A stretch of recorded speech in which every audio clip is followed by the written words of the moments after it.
कर्म क्या है। नमस्कार, प्रणाम दोस्तों, मैं कविता तिवारी लेकर हाजिर हूँ इसी विषय पे छोटी सी चर्चा। कैसी लगेगी आप कमेंट में ज़रूर बताइए। इसके विषय में आपको एक कहानी सुनाऊंगी। कहानी से आप समझ जाएंगे कि कर्म क्या होता है। एक दिन एक गुरुजी से उनके शिष्य ने पूछा कि गुरुजी, कर्म क्या होता है।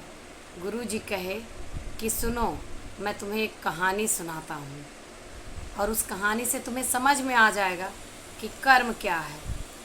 एक देश का एक राजा जो पूरे राज्य का भ्रमण कर रहा था अपने मंत्रियों के साथ, बाजार में पहुंचा और एक दुकानदार को देखकर बोला कि मेरा मन करता है कि इसको कल फांसी दे दी जाए। मंत्रियों ने कहा कि क्या हुआ महाराज, इसकी गलती क्या है। कहें कुछ नहीं, तुम नहीं समझोगे, इसीलिए तो तुम मंत्री हो, मैं समझ गया।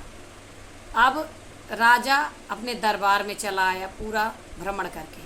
अब मंत्रियों को चिंता हुई कि राजा निर्दोष व्यक्ति को कैसे फांसी पे दे सकते हैं।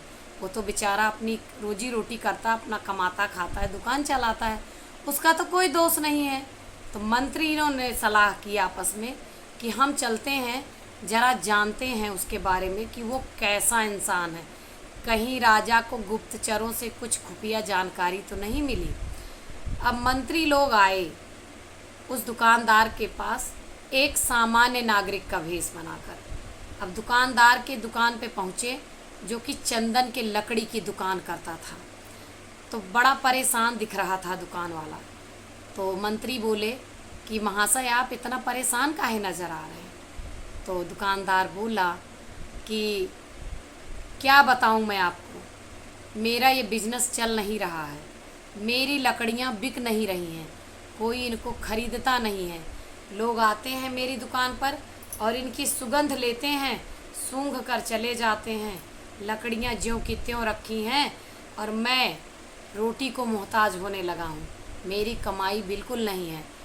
मैं तो अब ये मना रहा हूँ कि इस देश के राजा की मृत्यु कब होगी, जिस दिन मेरी सारी चंदन की लकड़ियाँ बिक जाएंगी और मैं फिर पहले जैसे अमीर हो जाऊँगा, या मुझे मेरी रोजी रोटी के लिए सोचना नहीं पड़ेगा। मंत्री समझ गए कि इस इंसान की सोच खराब है, इसीलिए राजा जो है इस तरह का प्रस्ताव रख रहे हैं फांसी का। कहीं ना कहीं से उनको पता चला है या इसके चेहरे से उन्होंने भाप लिया है।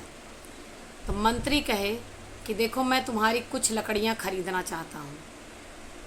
तो वो दुकानदार बहुत खुश हुआ। उसने लकड़ियाँ दी, एक कागज़ में लपेट कर बढ़िया पैक करके सुंदर सी लकड़ियाँ दी। बदले में मंत्रियों ने कुछ पैसे दिए और वो लकड़ी लेकर सारे मंत्री आ गए राजा के दरबार में। राजा से मंत्री लोग बोले कि राजा जी, देखिए, आपके लिए उस दुकानदार ने, जिसको आपने फांसी के लिए कहा है, उसने चंदन की लकड़ियां भेंट की हैं। देखिए इसमें कितनी अच्छी सुगंध आ रही है। राजा ने लकड़ी ली और सूंघा तो सही में बहुत अच्छी सुगंध आ रही थी। तो राजा के दिमाग में ये विचार आया और कहने भी लगी कि जिस दुकानदार को मैं फांसी देना चाहता था, वो बेचारा मेरे लिए कितना अच्छा सोचता है, चंदन की लकड़ियां भेंट की हैं। राजा ने उसके लिए तुरंत कुछ सोने के सिक्के उन्हीं मंत्रियों द्वारा भिजवाए और मंत्री गए, नागरिक के भेष में ही सोने के सिक्के दिए और दुकानदार बड़ा प्रसन्न हुआ। कह रहा, देखो, जिस राजा के मरने की मैं मनौती मान रहा था, वो राजा कितना दयालु है कि बिना कुछ दिए भी सोने के सिक्के दे रहा है मुझे। इधर इसकी सोच में परिवर्तन हुआ और उधर राजा की सोच में परिवर्तन हुआ। तब राजा ने उसके फांसी का आदेश कैंसिल कर दिया। तो फिर गुरुजी ने कहा शिष्य से कि अब तो आपको बात समझ में आ गई होगी कि कर्म क्या है। शिष्य बोले, हाँ गुरुजी, मुझे पूरी बात समझ में आ गई। कर्म कुछ नहीं है, कर्म हमारी सोच है, हमारी बात है, जो हम दूसरों के लिए बोलते हैं या दूसरों के लिए सोचते हैं।